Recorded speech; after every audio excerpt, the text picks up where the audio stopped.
Hello guys, my name is Gabriel and today we are going to talk about JavaScript arrays. So, without further ado, let's get started. We will start with a simple question. What is an array? An array is a data structure, a collection of data elements, so it stores multiple values. What could these values be? Literally can be anything. Let's see an example. We have two arrays already defined here. The first one is names, which is an array of strings because it only contains strings inside of it. And the second array, called persons, have two objects with each one with two keys, so we can call it an array of objects. How do we create an array? It's very simple. Let's create a simple empty array. We give it a name, for example, an empty array, and we can assign it with square brackets. So basically, we are now creating an empty array. It's very important to know that arrays are zero index based. So the first element of an array will be names of 0, in this case, John. The second element would be names of 1, Margaret, and so on. To access the very first element of an array, you can write the following code: console.log names of 0.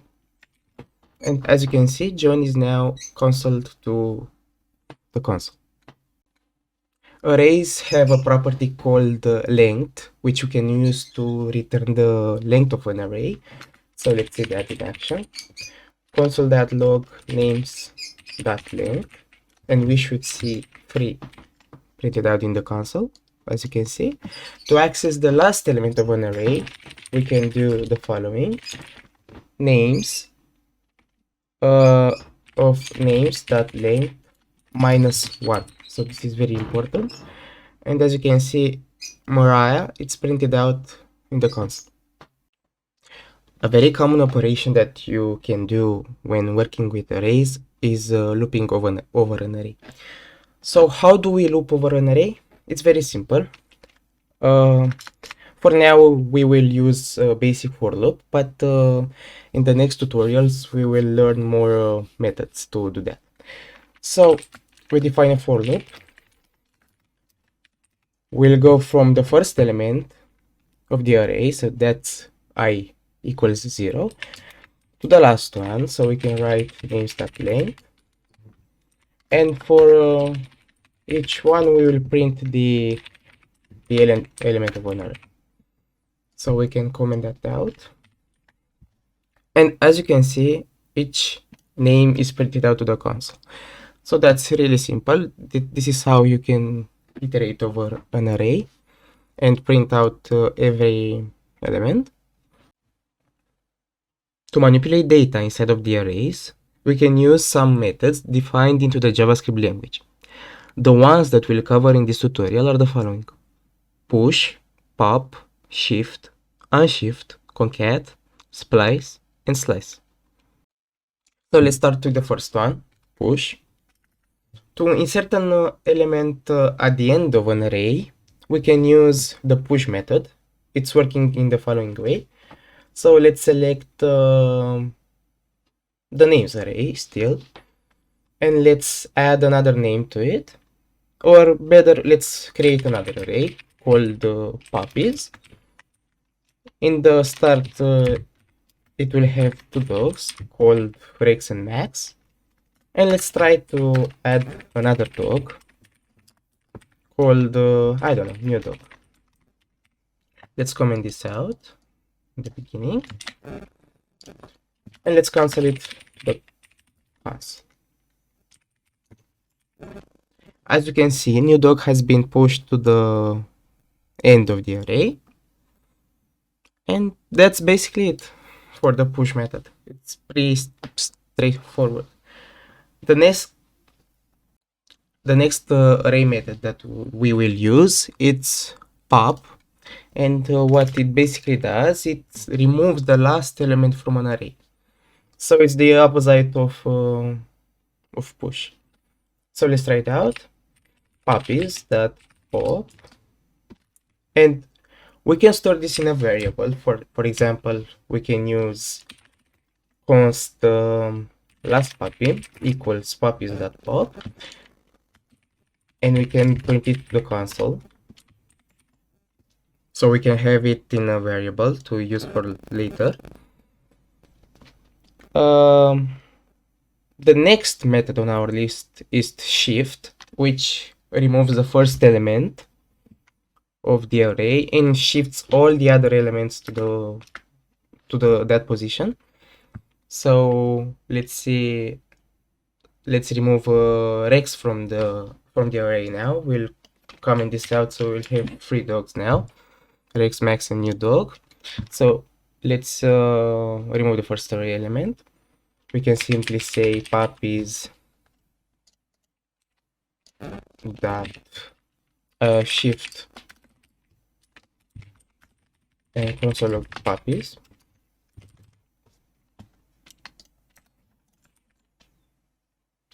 Okay, yeah. So as you can see, Rex has been removed from the array. Similarly, we have the unshift method, which adds an element to at the beginning of the array, puppies that unshift first puppy, and console log puppies. I misspelled that, sorry. Okay, first puppy, Max, and new dog. Now, if you want to merge multiple arrays into one array, let's say we want to merge the names and the persons array, we can use the concat method. So it works the following way. We will define a new array called concatenated array, and we'll concatenate the first array, which is let's better create 2 new arrays. Let's comment everything out. We'll create one array called array1, which has 1, 2, 3, and array2, which has 4, 5, 6. And we want to concatenate them so they can be 1, 2, 3, 4, 5, 6. So we can do that by passing the first array and call the concat method on it, and thus the argument will be array2. So now if we print out concatenate the array to the console, we can see 1, 2, 3, 4, 5, 6. But instead, if you call this with array2 method and inside of it you call array1, we'll have the opposite result. So we can see 4, 5, 6, 1, 2, 3. So be very careful in which order you call this method. Okay, so that's everything for the concat method. Now we will cover a very useful method, which is let me comment this out, the puppies one. We'll use the splice method, which can be used to add new items to the array or to remove items from an array.